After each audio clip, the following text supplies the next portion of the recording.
I think it's outrageous because the structures of accountability are so poor and the distribution of duties so siloed that you have this giant network of creative professionals who have basically been playing musical chairs with responsibility for the last 2 weeks. What is up, guys? Welcome back to my channel, where I put out new photography-related content almost every Monday.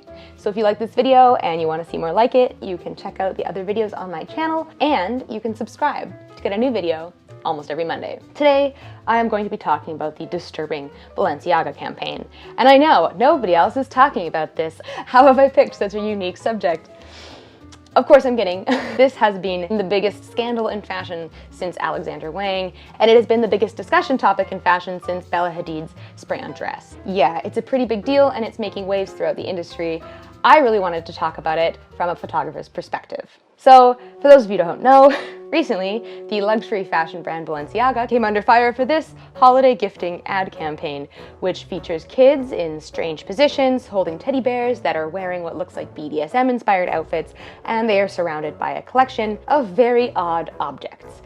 And yes, these objects are very odd, and vaguely sinister in this context. What made this situation so much worse is that images from a separate campaign were found to contain printouts of documents from a Supreme Court case relating to child pornography, as well as some other references to young children that I will talk about later on. These two campaigns, when read together, tell a very sinister tale. And the fashion side of the internet was very quick to call it out. And indeed, fashion internet has been exploding with this ever since the images dropped in late November. Shock factor has always been an important part of Balenciaga's brand.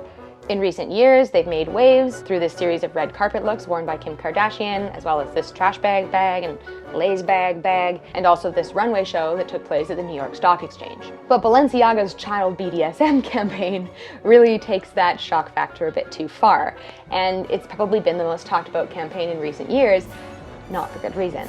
Everyone has opinions on how these campaigns came to be, ranging from gross negligence to sinister intent to publicity stunt to child trafficking scheme a la QAnon.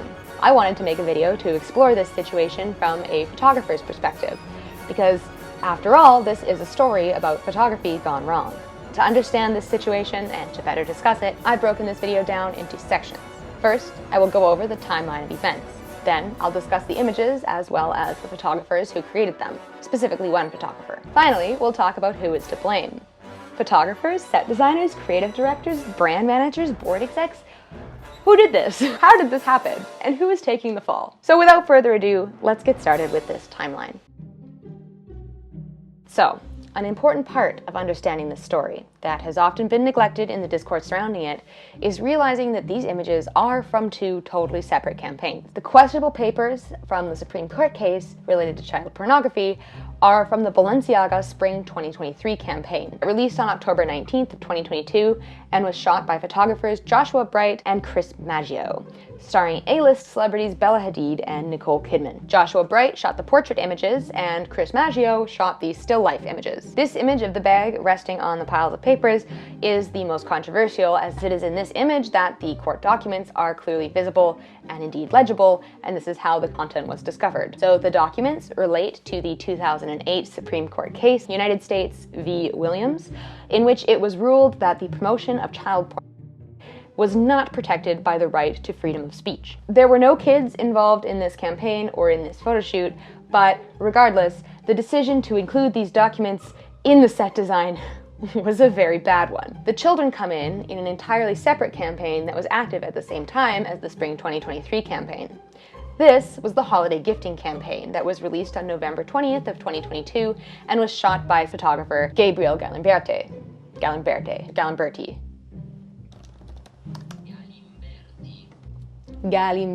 It was this campaign that really kickstarted the controversy. The holiday gifting campaign featured images of kids staring blankly at the camera, standing or lying down among an array of questionable objects, holding teddy bears that are wearing what many have called BDSM-inspired outfits. The first backlash I can find that relates these two campaigns and their references to children is from November 21st, when creator Amala Ekpanobi made a short video pointing out the bizarre ad. Soon after, the fashion watchdog Instagram page Diet Prada made a post with details about these campaigns, as well as screenshots of the Supreme Court documents and other questionable set details. This post has since garnered 140,000 likes and nearly 5,000 comments. After this Diet Prada post, the situation really blew up, and the following days were a maelstrom of responses from across the fashion community. On November 22nd of 2022, Balenciaga pulled the ads and issued an apology on their Instagram story, stating, "We sincerely apologize for any offense our holiday campaign may have caused.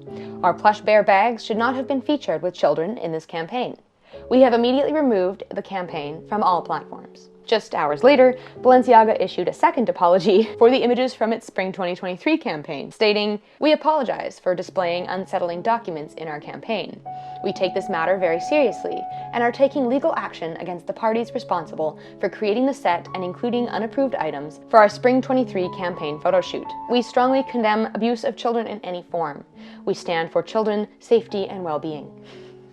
Nothing says hastily crafted apology like a typo in the closing remarks. On November 23rd, the photographer who captured the images of children from the holiday gifting campaign, Gabriel Galimberti, released a statement pointing the blame at Balenciaga. He says, "Following the hundreds of hate mails and messages I received as a result of the photos I took for the Balenciaga campaign, I feel compelled to make this statement. I am not in a position to comment on Balenciaga's choices, but I must stress that I was not entitled in whatsoever manner to neither choose the products nor the models nor the combination of the same. As a photographer, I was only and solely requested to light the given scene and to take the shots according to my signature style. As usual for a commercial shooting, the direction of the campaign and the choice of objects displayed are not in the hands of the photographer." He goes on to state, "Also, I have no connection with the photo where a Supreme Court document appears. That one was taken in another set by other people and was falsely associated with my photos." So pretty good statement from him. Spoiler alert, it's not his fault at all. We're going to talk in length about that in a second. But Balenciaga has also since confirmed that they will not be pursuing any legal action against Galimberti. However, not all parties would be so unscathed. On November 25th, Balenciaga filed a $25 million lawsuit against the production company and set designer responsible for the Spring 2023 ad. The production company cited in this lawsuit is North 6 Incorporated, and the set designer is Nicolas J. Jardins. According to the suit, the company's actions were inexplicable and malevolent, or at the very least, extraordinarily reckless. Which, I'm inclined to agree. Anyways, according to the production company, the questionable Supreme Court documents were obtained from a prop house and were rental pieces that had previously been used in film. Other sources have stated that they were likely used on a detective drama, which would explain why these particular documents were ever printed out in the first place. And a little tangent here, but I think it's weird that you would reuse props that are literally just documents on paper. You know, you would think that as far as making props yourself goes, a document printed on a piece of paper would be like probably the easiest thing you could make. Like if you have access to office equipment, printing on a piece of paper is like the very bare minimum effort required. The fact that these are even available for rent, like people rent papers, and like why do the papers have real court documents on them? Why isn't it just like lorem ipsum or something, or a short story?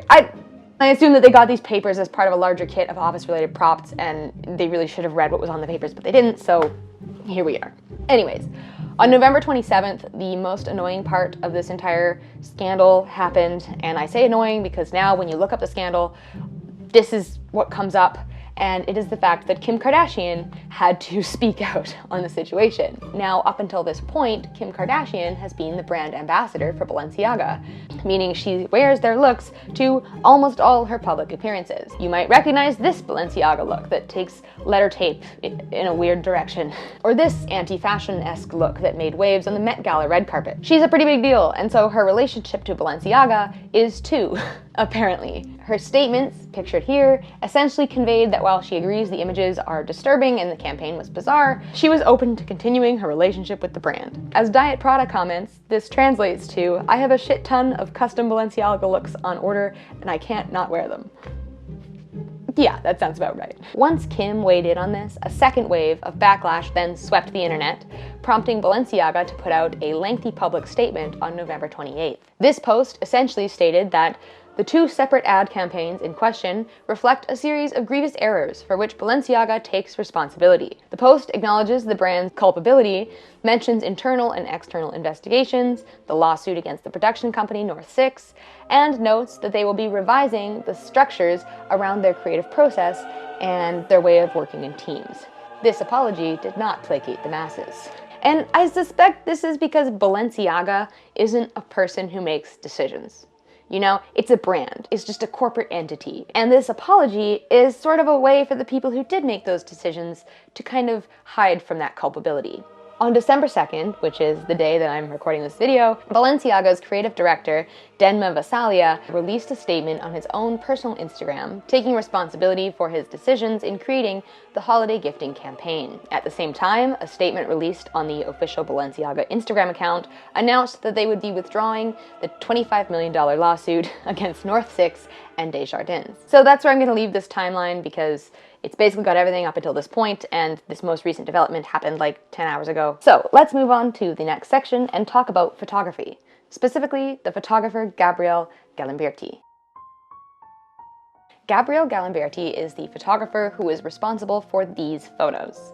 And I kind of thought that I would be dumping on him a bit more in this video. Because how do you take photos like this and not realize how it looks? But after visiting his Instagram and seeing his art, I feel really compelled to defend him, and I feel really sad for how this situation has affected his legacy as an artist. This isn't just a tiny violin for the rich and famous type situation. I adore his work as a documentary photographer. The photos he takes are poignant and thoughtful and contribute to the evolution of our art form in really unique and striking ways. He's not just some corporate nepotism baby who started photographing luxury campaigns at age 16 after his dad gifted him his first Leica, which is a large part of this industry, and that's kind of why I was prepared to go in guns blazing against him. But no, he's made a name for himself by working on these large-scale documentary projects that span years of work and tell insightful stories about people from all around the world, captured in a way that is wholly unique to his own artistic vision. And now that legacy, these projects, and all of his beautiful contributions to the art of photography, it's all tainted by this crappy Balenciaga campaign. He describes the situation as selling his ideas to the industry and having destroyed his project's legacy as a result. So let's talk about these projects. He has two projects that he's been working on for years and years, and they both involve laying out collections of objects and having the owner pose with them. He has this series called Toy Stories, where he travels the world and photographs kids with collections of their toys. And you can really see that he was drawing from this body of work when he photographed the Balenciaga campaign. His photos compare and contrast items that children around the world own. There's a range of kids and toys, and the expressions of pride on the children's faces as they survey their domains or show off their collections are very well captured. There's no doubt that this guy knows how to photograph children effectively. He also has this project series called The Ameriguns, which features photos of Americans and their gun collections. Now, these photos strike me so much. They strike me so much, especially this one. And it has that punctum of the girl in the middle of the frame that just hits. I saw this photo some time ago in a BuzzFeed listicle compilation type thing, and I saved it on my desktop in a folder where I put photos that I don't have any use for, but I just want to keep them around so that I have an opportunity to look at them again someday. So imagine my shock when I did see this photo again in the context of researching this video and this child BDSM campaign situation.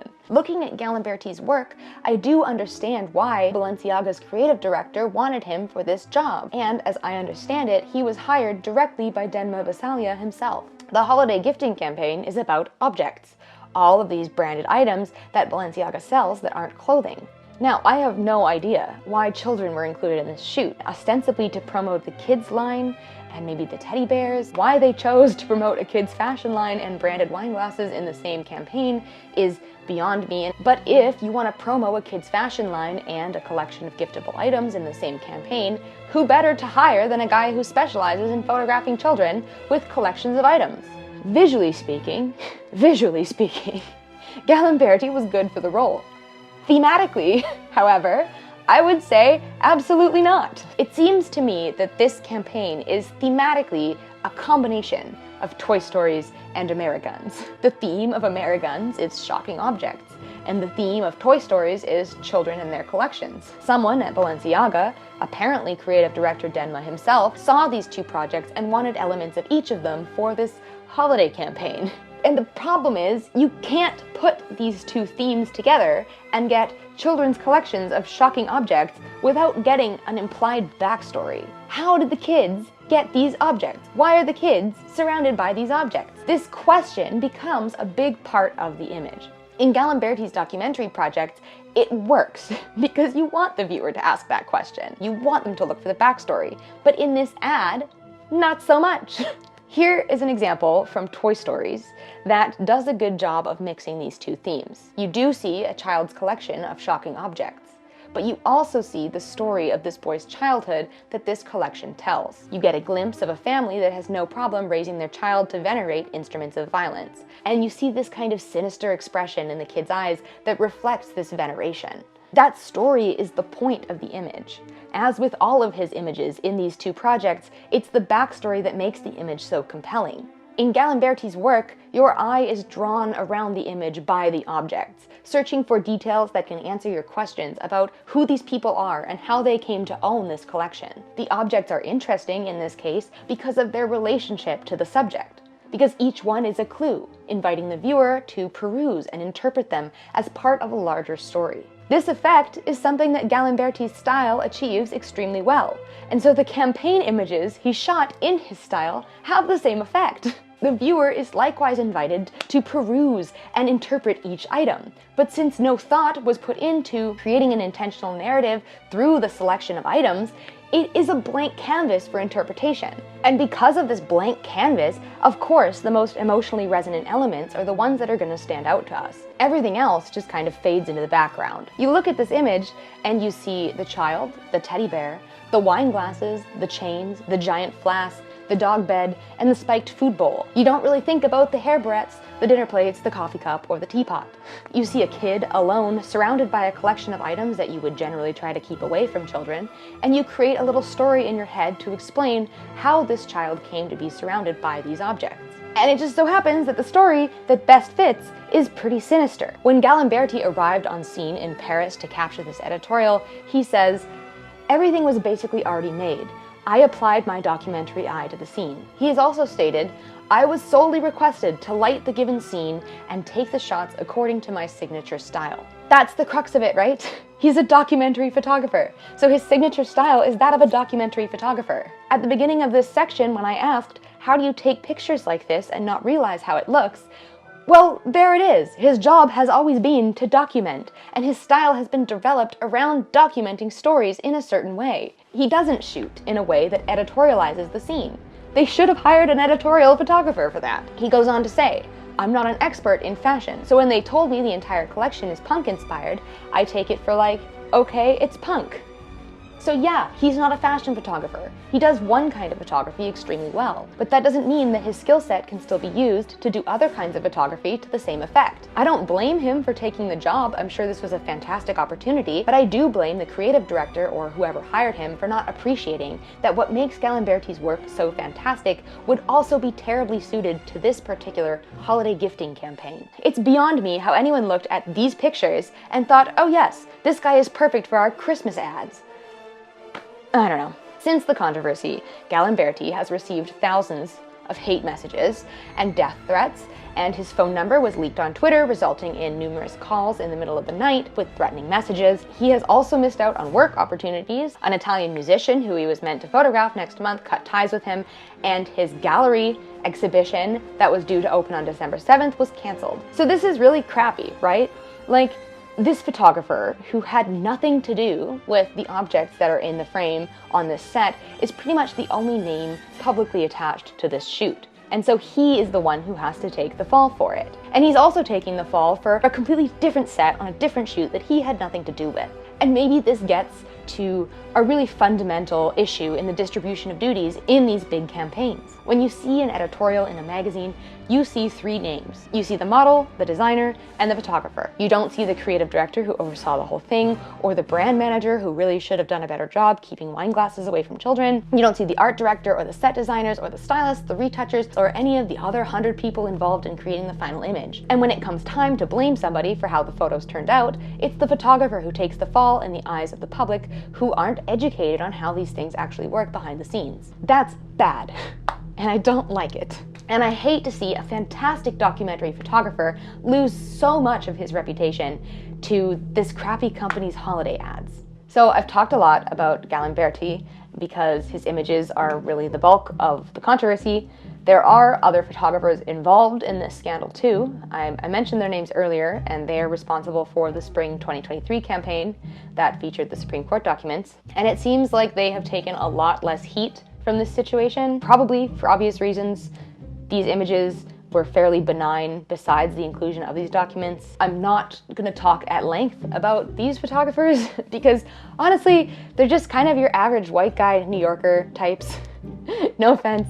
And their pictures don't strike me as like particularly deep like Galimberti's do, and I don't see nearly as much criticism being levied against them online, nor has either of them come out with a response to this situation. So anyway, this image shows the questionable court documents, and it was taken by Chris Maggio. I don't hold him at fault at all for not reading the snippets of the documents before he took the pictures. It probably would have been weird if he did. Likewise, I don't hold the other photographer, Joshua Bright, responsible at all for the book that appears in the background of his image of the same collection. This is an art book by Belgian painter Michael Borman, and in this book, this is where the controversy starts to cross the line for me from legitimate criticism to conspiracy. And it's also the point in my research where I started winding up more and more on conservative websites and news sources, where this situation is being used to fuel some kind of culture war, QAnon, child trafficking conspiracy theories.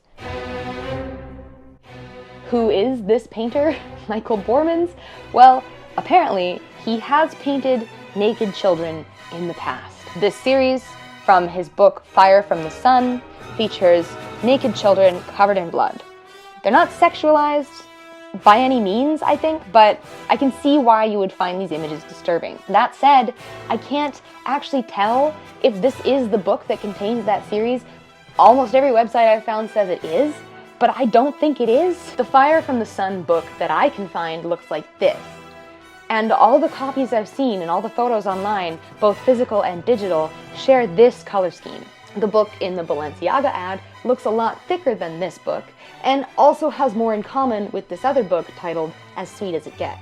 Plus, all the sources that I can find that say that this book in the ad is Fire from the Sun are conservative outrage artists who are making this some kind of culture war element. So yeah, there's a book from a painter who at one point has painted naked children. Not sexualized, but naked. Not in this book, but in the past. I am honestly not surprised that this has made its way into culture war discourse, because of course, the elites and child pornography and all the QAnon stuff with the cults that drink child blood, I don't know, right? You know what I mean? It makes sense that this has made its way there. Conservative commentators have been weighing in and making just the most annoying points. Like Tucker Carlson and Ben Shapiro and Blair White and all the other assholes on Twitter and Fox News have been talking about this nonstop, as though Balenciaga is part of like liberal arts culture. Is luxury designer fashion really something we associate with liberals now? Or any direction on the political compass? I'll tell you right now, when I see a guy decked out in full Gucci logo print, I don't look at him and think, wow, that guy must have really liberal political views. You find me someone carrying one of those Balenciaga x Adidas hourglass bags who voted socialist in their last municipal election, Grimes doesn't count. And I will find you a conservative commentator who doesn't tie themselves into intellectual knots trying to weaponize absolutely every controversy for the sake of views and content. Tangent incoming. I do agree that elites do evil things.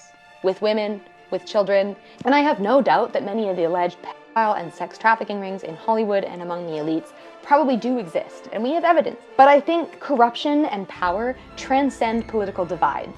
It's not the ideology of the liberal elite, nor the ideology of the conservative elite which corrupts, but simply the concentration of wealth itself. Immense wealth and power corrupts absolutely.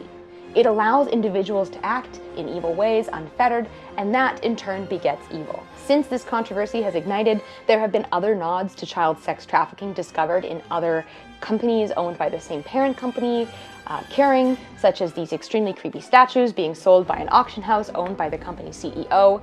And I think that this is evidence of what I have just stated, but I don't think this is connected with the Balenciaga situation in any kind of breadcrumb clue-leaving QAnon type way. I don't think it's intentionally connected because, as I'm about to discuss in the next chapter, I don't think that any of the references to child pornography in these two campaigns were intentional. I don't think the story is outrageous because it's sinister or because it hints at the existence of some pedophilic cabal. I don't think that it's a conspiracy or even a misguided publicity stunt. I think it's outrageous because the structures of accountability are so poor and the distribution of duties so siloed that you have this giant network of creative professionals who have basically been playing musical chairs with responsibility for the last 2 weeks. The last 2 weeks have been a maelstrom of this Spider-Man meme and blame gaming, and it's embarrassing to watch. We got an apology from Balenciaga, but who is Balenciaga? It's a company, it's a brand, it's made of people who make decisions. It doesn't make decisions. That apology came from a social media manager and a PR team, not the set designer, not the creative director, not the production company or the brand manager, or any of the people who were actually involved in putting these photo shoots together. This morning, as in the morning that I'm filming this, we got an apology from the creative director. And in my opinion, it's coming 2 weeks later than it should have. And I suspect that it isn't coming because he has thought deeply about the situation and realized his own culpability, but rather it's because he tried for 2 weeks to hide behind this little capital letter swear on Instagram and finally realized that things weren't just gonna blow over. So, with all that said, let's talk about the blame game and how we can finally answer the question, who is to blame?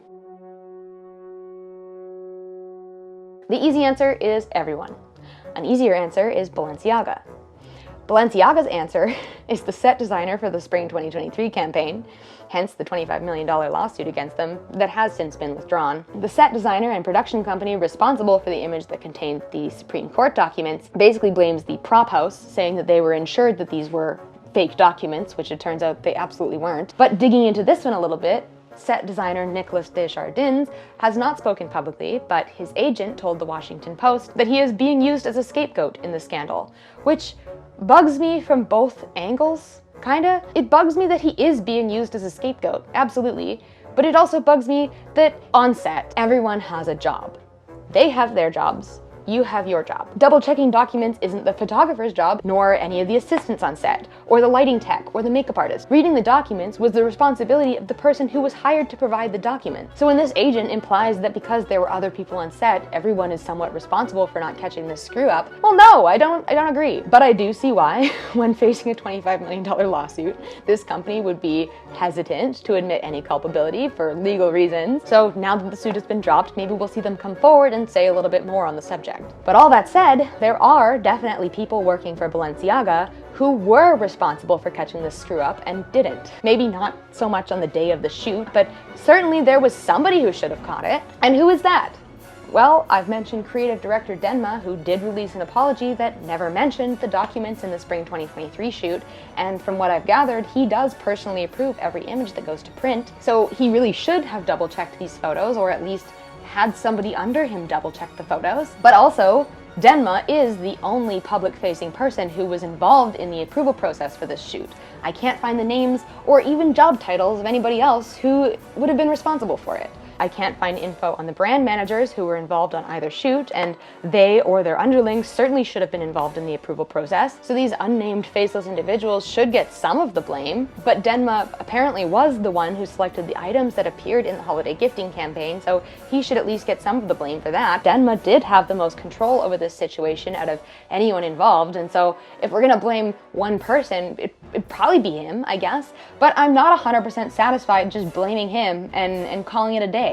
There's this other element here that is a whole can of worms, and I'm not really going to get into it that much, but I do think it's important to understand, and that is the fact that every single person involved in the creative direction of these shoots was a white man. Maybe if they had any women involved at all in the creative process, especially on the holiday gifts campaign shoot, somebody would have noticed this before it went to print. I know that I'm implying that women are naturally more protective of children and responsive to their needs, and that is biological determinism, and certainly not all women are like that, but am I wrong? Am I wrong? Maybe if you had a more diverse range of perspectives represented on your set and in the creative process, people who interpret things in different ways based on different lived experiences, you'd have at least one person with some degree of decision-making power who doesn't read this scene as being just punk-inspired. This is a huge failing on part of this brand, for sure. If your entire creative team is looking through red glasses, they're not going to see the big green mistake in the middle, regardless of how obvious it looks to people who are seeing it through different lenses. And when you're constantly trying to push the envelope further and further and do something never before seen in fashion, you're eventually going to push it right over the edge of a cliff. If your company lacks a robust network of checks and balances, people who care about something other than just pushing that envelope further and further, you're gonna have a situation like this. I guess maybe that's the point of this video, right? It was really hard to nail down how I felt about this situation while I was researching and scripting it. I felt frustrated with everyone involved, and the question of who approved this really felt too big to assign to just one person. At first I thought, well, it's Denma's fault. But then Denma apologized, and it didn't make it any better or emotionally resolve the situation for me. So I had to dig a bit deeper, emotionally. It's easy to blame one person or a handful of people, but it's difficult to look at an institution like this and see that it's the accountability structures themselves that have failed. 2 campaigns made it through every set of checks and balances that this giant company had, and no one was able to flag them. That is an institutional failure, as much as it is a culmination of smaller failures on many individual levels. And an institution as big as Balenciaga failing in such a spectacular way is emblematic, I think, of larger failings in the fine art establishment and fashion institutions themselves. I'm gonna leave it there. So that's it, that's all you get. Hopefully you found this video interesting. I know I did. I know I had a great time researching it and learning all about it, and oh my God, ask me anything about the situation and I can tell you. But yeah, thank you for watching. If you have thoughts, leave them down below. Be civil in the comment section. I know it's usually a lively comment section with the same 4 people commenting. Shout out to you guys, appreciate you. And I will see you guys next week with a new video, probably not this involved, but I might do a few more involved ones in December. We'll see. In the meantime, stay tuned and don't forget to keep shooting. Bye guys.